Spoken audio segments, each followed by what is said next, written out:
introduce you to Ace. Ace, let's get money. CashFlow.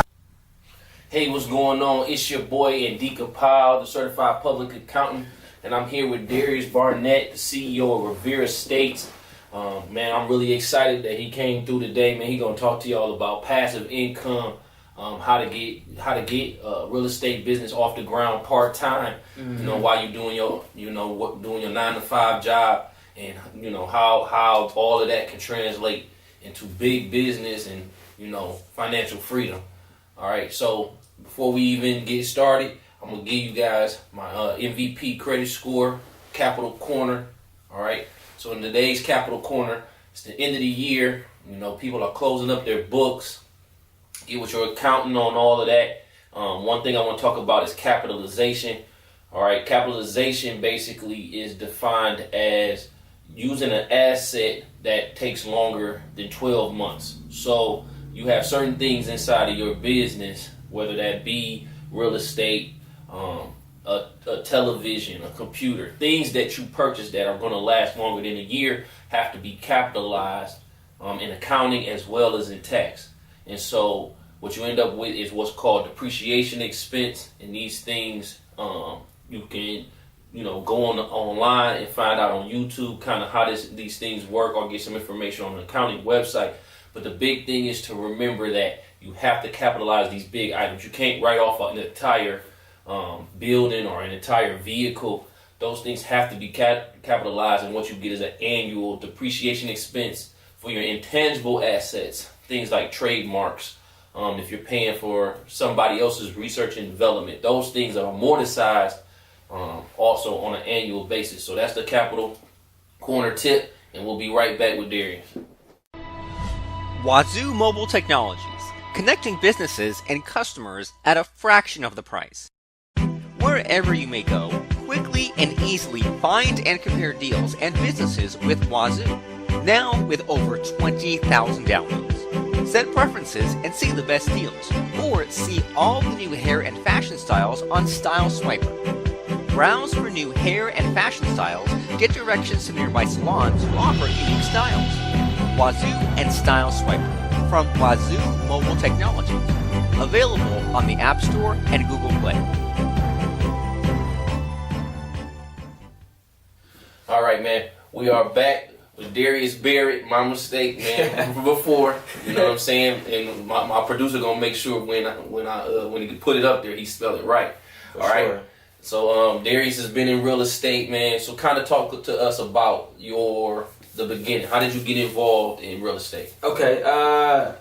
Always had the entrepreneur spirit. I graduated from Michigan State with my Bachelor's of Science degree in mechanical engineering. Like I said, always was an entrepreneur, always was trying to figure out what I wanted to do. Got into a few different entrepreneur companies that I worked for. Didn't really like it. I actually got into real estate through my mother's boyfriend. He's been doing real estate for 10 years, but not at the scale that I'm doing it at right now. But he's been buying houses in Detroit for the last 6-7 years, right? So he saw the hunger in me, right? He seen that I was hungry. He seen that I wanted to do it, and he told me, look, I'm buying houses in the foreclosure market. Save your money. I saved my money. I saved, $7,000 the first time going around, and I bought my first 2 houses. Okay. All right. And so kind of walk us through that. So walk us through those deals. How did you find the properties? How did you research the properties? What was the closing, title, all that stuff? Yeah, so when I first bought the properties, I was new to the game. I was pretty green, eyes wide open. I really didn't do with much education. I just kind of jumped into it, right? I didn't really knew what I was doing, but I said, hey, look, I'm going to figure it out. Yeah. And that's pretty much what I did. And I don't encourage anybody to go that route. I would say definitely educate yourself first. At least know what you're doing so you can mitigate the risk, right? So what I did, got into the foreclosure market. We signed up. We registered for an account with the Wayne County. We got a list back. That list had about 5,000 houses on it. Yeah. Mind you, I was in Texas when I was buying houses here. So I would come home every weekend for a month straight. The whole of October, I came home for a month straight. And I would go down the whole list. I'm talking about just scratching houses off until I found the ones that I wanted. So I did a lot of driving. I got the list. I did a lot of driving for dollars. And I found my own houses until I figured out which ones that I wanted that was in my price range. Okay. And so then so how did that work? Did you go down to the county to bid on them, or you bid on them online? So every year you can actually get into an auction probably once a month, right? But every year the Wayne County has a huge auction, right? And they put pretty much all the inventory and anybody can buy, right? They have one auction, which is you pay the tax amount, you pay the amount that the taxes were foreclosed on, and then the second auction, you pay $500. Only $500 to start off. That's the minimum bid, mind you. Like, there's a ton of people who want to start off at $500 as well. So we had an account, and I bid on my houses. I just kept bidding until I won. And those first couple of houses that I won, I only paid $2,200 for them. So this is when the market was sweet. You know what I'm saying? Like, I'm gonna let y'all know right now. If you get a deal like that right now, I would say like you're lucky, because right now the way the market is it has increased so much that same house that I paid $2,200 for back in 2015, somebody would pay like $15,000 for it. Right. Same condition. Right. 'Cause that's how much the market has increased. So that's in Detroit? Is that the east side, west side? Where? So west side is a bit more expensive, just because of nicer neighborhoods, and I think it's more so of a stereotype. East side grimy. That's kind of like the prototype. More abandoned houses on the east side, so it's a lot more inventory on the east side, on both sides. But the west side is a little bit better, especially deep west. I think the houses over there are a bit more expensive. But on the east side, if you're looking to invest, it's great because you have a lot of renters. Northeast is a lot of renters. Everybody is renting, so you can buy a house and rent it out easily. And it's a stereotype that the whole east side is just, burnt up and there's only one house on the block. That's only in specific neighborhoods, right? Over there, Mack and Warren, Chalmers, and Cashews, it's messed up over there. But if you go a little bit further north, maybe on Van Dyke and 8 Mile, Van Dyke and 7 Mile, there's houses everywhere. I got houses over there right now. Yeah. And so I think what you're talking about is you knew the market. You from the east side? No. Where you from? I'm actually from the west side, but I lived on the east side. Okay. Yeah. Okay, but you knew the market. You said you was in Texas. Yep. Coming up, and you was driving around the neighborhoods. Mm-hmm. You knew the neighborhood. Yep. And so, like, what kind of when you finally made that decision, when you made that last bid, that winning bid, mm-hmm. what was inside of you that said, I'm about to close this deal?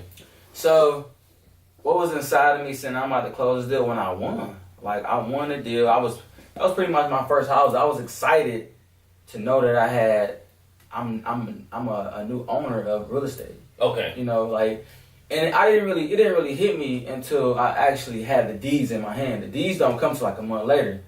So it just was like, okay, I bought some houses. Then I had the deed in my hand. I'm like, okay. And then when I went to go visit the houses, I'm standing in front of the house with the deed in my hand. Like, I own this property right here. So that feeling there alone is worthwhile. All right, man. We'll be back with more from Darius. The idea of starting a new business is exciting, but one will have to go through lots of obstacles before it turns into reality.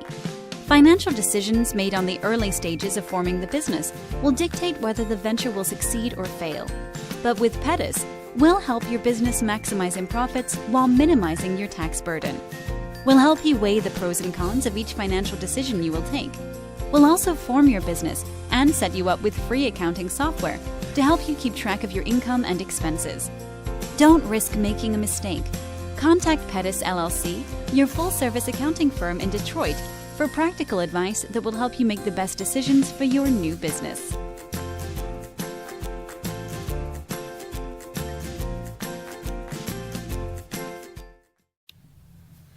All right, man. We're back with the CEO of Revere Estates, Darius Barrett, and I'm about that. So I was going to ask you, man, what are some of your so getting into real estate? What were some of your short-term and long-term goals since you got into real estate? Okay, some of my short-term goals was really just to acquire as many properties as I could.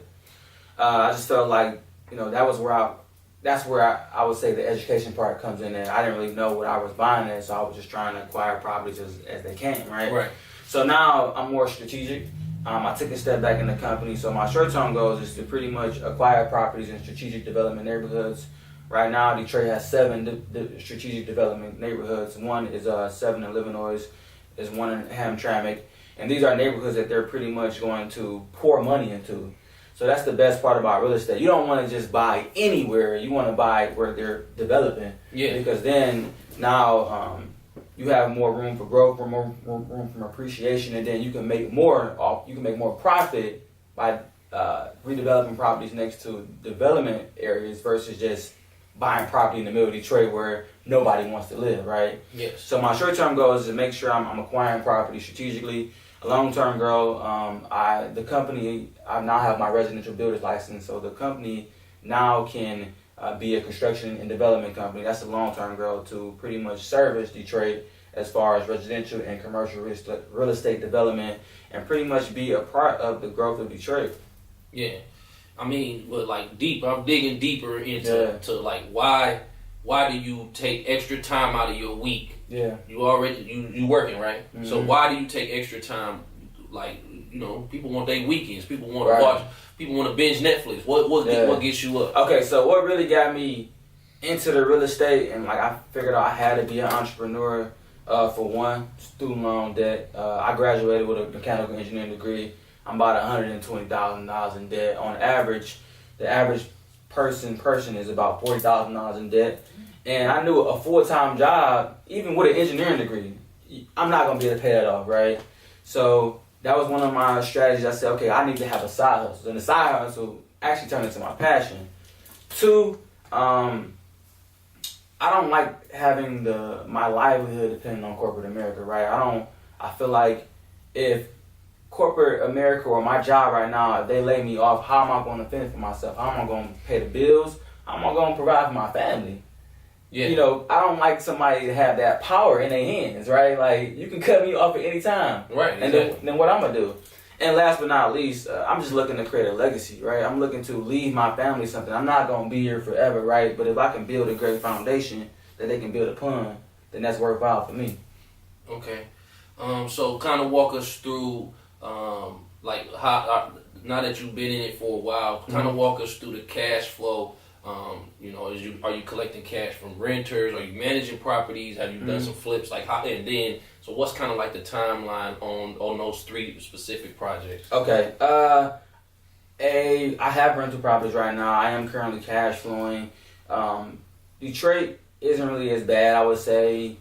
I'm cash flowing out of the 2 properties that I have rented. I'm cash flowing about $1,000 a month. Okay. Which is pretty good. That's in my pocket after expenses, after taxes.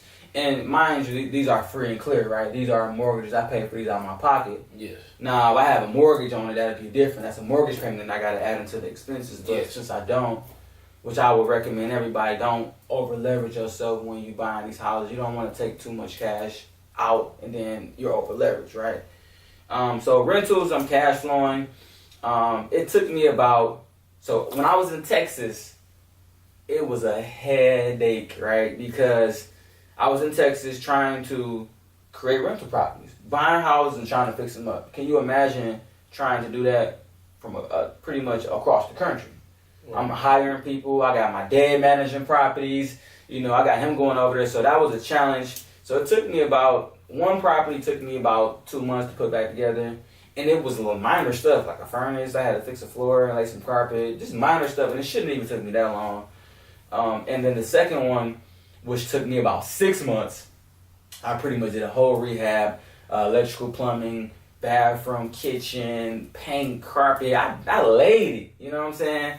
And it took me about 6 months to get it done because, for one, contractors, not reliable, not credible.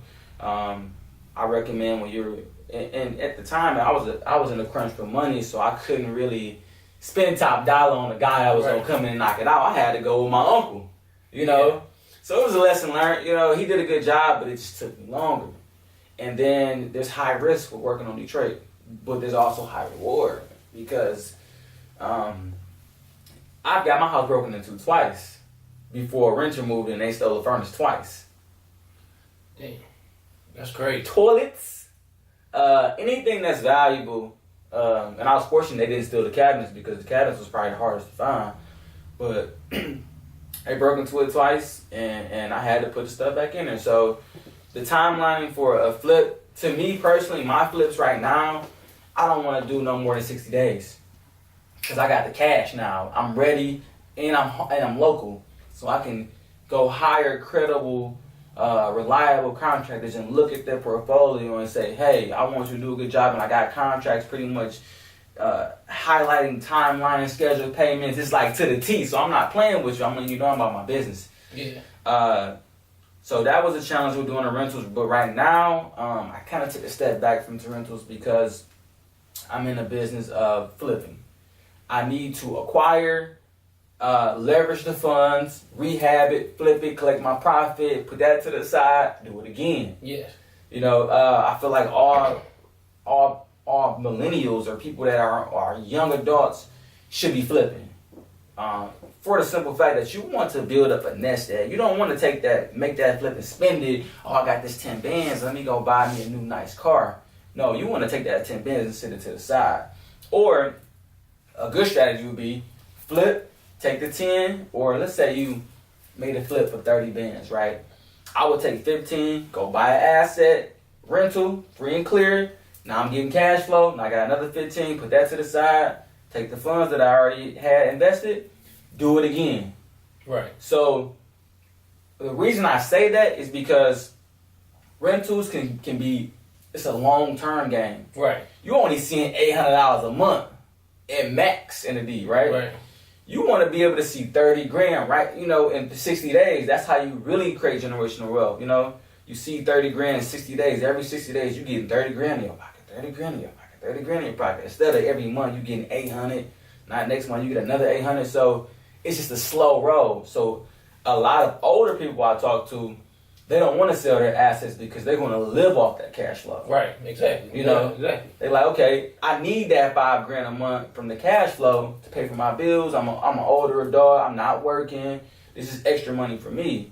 So we're at the age where we can take them risks. Take them, you know, just jump out there, buy a house, flip it, make some cash, and then do it again. All right, we'll be back with some more from Darius.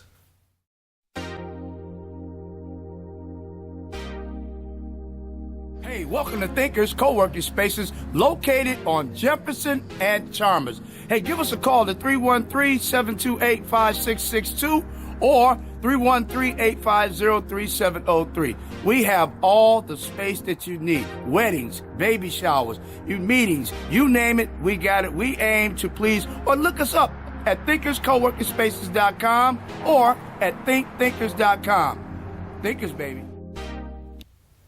All right, man. So, kind of talk to us about some tips that you would have for new investors or new entrepreneurs.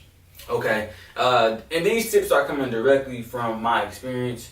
Because I want to bridge the. I want to. What is it called? Bridge the gap. Bridge the gap, or build a bridge, so Yeah. you can walk across the bridge and don't make the same mistakes that I do. I would say educate yourself. You know, read as much as you can. And come up with one, I would say, system or one method of investing into real estate. So if you want to be a wholesaler, be a wholesaler.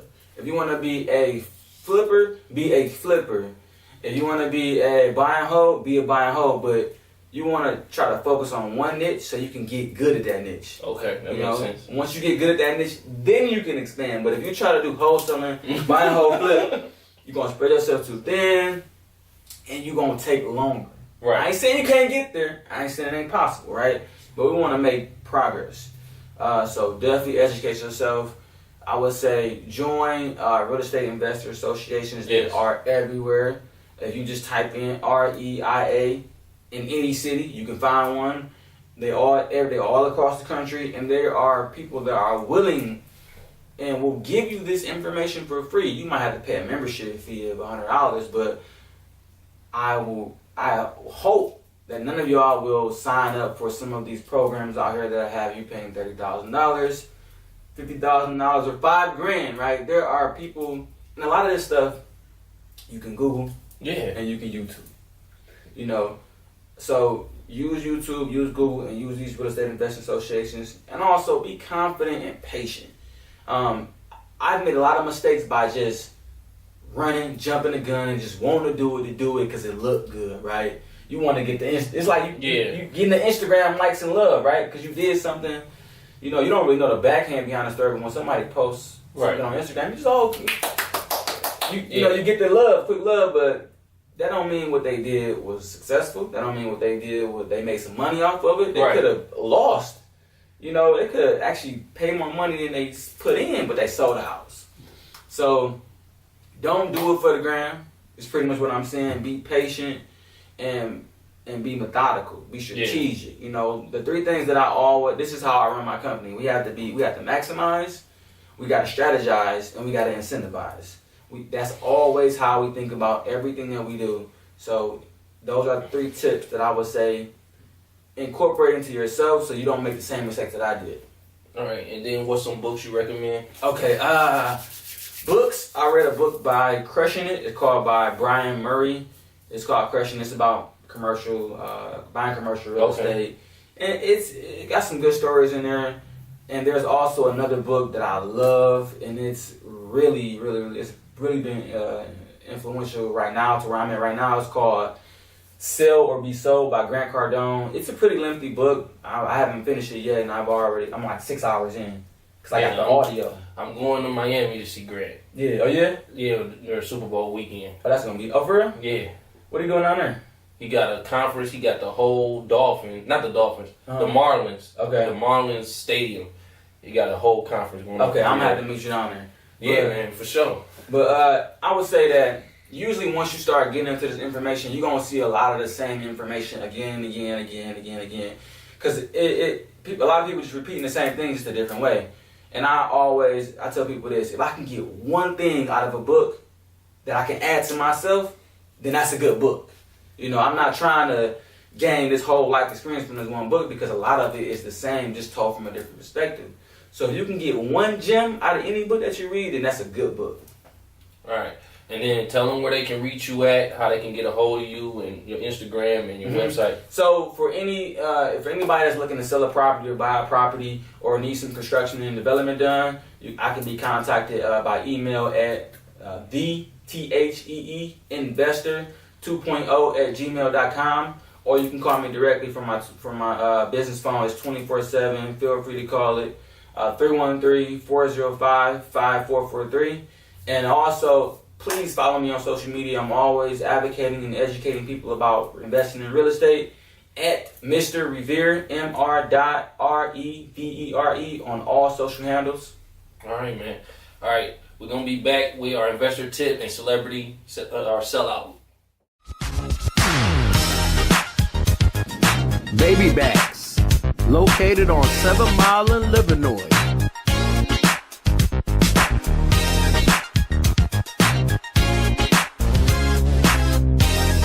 Specialize in high quality ribs, soul food, and assorted desserts.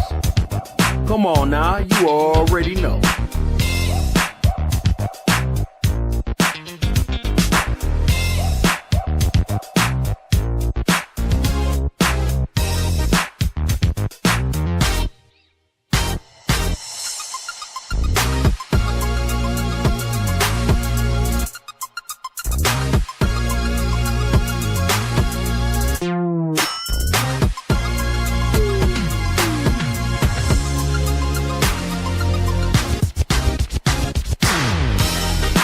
Ribs so good, you'll swear they magic. Welcome back, man. We just had a great conversation with Darius, man, about real estate and how you can get into real estate investing. That being said, I'm going to go into the investor tip sponsored by Financial. All right, I'm going to talk to you guys today about, it's the end of the year. All right, so, you know, me and Darius been going back and forth talking about some stocks. Man, get with your financial advisor. Set up an appointment for the first quarter of next year. And go through and look at what you got invested. If you don't have a financial advisor, I suggest that you go out and look for someone. You can search on the internet, or you can ask somebody that you know that's doing well. If they have anybody that they would recommend, You want to sit down, you want to do an analysis of your investments, re-examine your goals for the year or for retirement, rebalance. So maybe your equity to debt ratio on investing or real estate diversification, you may want to rebalance that. And then another good thing is you just want to keep confidence.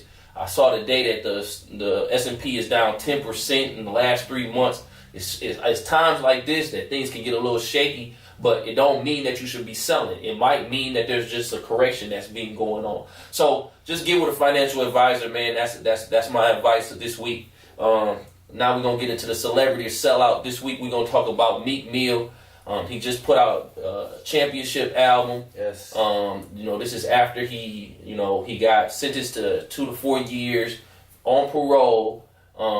It was a big controversy in the news. A lot of rappers stepped up. A lot of people in the community stepped up, talking about how the justice system is unfair. And I think he addresses a lot of this on his new album. But I see Meek in a whole new light versus just being a gangster rapper, trying to step out, kind of as a community leader, even though he's made it very clear he's not an activist. But I think at the same time, when you had his platform and you get to this point that he's in his career, he already got 3 albums before this, you start to see where you're supposed to be in your career. And so, of course the album went #1. And so, I mean, it just speaks a lot to the transition that Meek has made coming into the game and where he is now. You got any weigh in on the situation with Meek? So I was just having this conversation, and I was actually about to make this post on Instagram about the first thing we jump to when things don't go our way is that the system is wrong, right? And we try to figure out how we can change the system. But I'm kind of sick of that narrative, and I've been sick of it. And every time I get this opportunity, I always tell people, why are we continuing trying to integrate? Why are we still trying to walk into a burning building? We need to figure out a way to form our own, provide for ourselves, make our own country. I'm not sure how to do it, but these are just ideas. Be able to provide for ourselves, our own lawyers, our own justice system, such things that I just don't feel like the equality is the route, right? We always say that wasn't right for Meek Mill, but in their eyes it was right. It will never be right in our eyes because it's not our system. You see what I'm saying? So I always tell people, let's stop having the conversation about equal rights and integration and how we can, change these laws and bylaws. Yeah, I feel that we should do that on one end, and then on the back end, we got our own strategic planning in the background saying, okay, this is how we going to take over. That's just my point of view. I think what you have done is you have encapsulated what the title is all about. So in America, what does it take to be successful? Do you have to be a celebrity or a sellout? And so he wasn't a sellout because he didn't fall into their ways. Because he stood up and did his own thing, they basically said, because you're not what we expect, we're gonna lock you up. And so I think a lot of African Americans, when they see success in this country, they feel like, well, maybe I need to start dressing like this, and I need to start talking like this, and these are the people I need to hang around. One thing that really fucked me up was when Michael Jordan said Republicans buy shoes too, right? Yeah. But that's something that LeBron would never say. And so kind of with the segment, what we talking about with the segment is, when you become successful, and this is for everybody that's watching and all of our guests too, like, you're going to get to that point. You're going to get to that point where you're going to be in your career or in your business, and it's going to be somebody stepping to you that's not from your community, not from where you from, and they're going to ask you to put your integrity on the line. And so, I get what you're saying, where we can be self-sustaining and do our own thing, and that's what I would prefer. I would prefer that. I would prefer to be able to move in our community the way that we want to move, because we really don't need anybody from the outside. Yeah, we really don't. And so you hit the nail on the head. It's a no-brainer. If I can provide for myself, then I don't care what you think. My people gonna support me. I don't need your money. Right. My people got me already. You know, we already Exactly. good over here on this side. Like, so I'm not tripping about the extra million that you probably would have gave me. Okay. Yeah. But I got 10 million right behind me already rolling with me. Exactly. So, man, thanks a lot for stopping by. So before we go, man, I just want to reiterate, man, real estate is a great way to build wealth, to build a legacy. I want to thank Darius for coming by, man. anytime. Yeah, man. You want to give him your number and your tag again? Yep, just follow me on Instagram or Facebook or Twitter at Mr. Revere, Mr.Revere. I'm always advocating and educating for real estate investment. And also you can follow my business page at revere.estate, REVERE.estate, ESTATE. All right, man. So thank you again, and thank you guys for viewing, man. This has been a great episode this week. All right, so check us out, man. Check us out next week, and we're going to be coming and bring you more knowledge. So go out there and get that cash flow, and we'll talk to you soon. I introduce you to Ace. Ace, let's get money.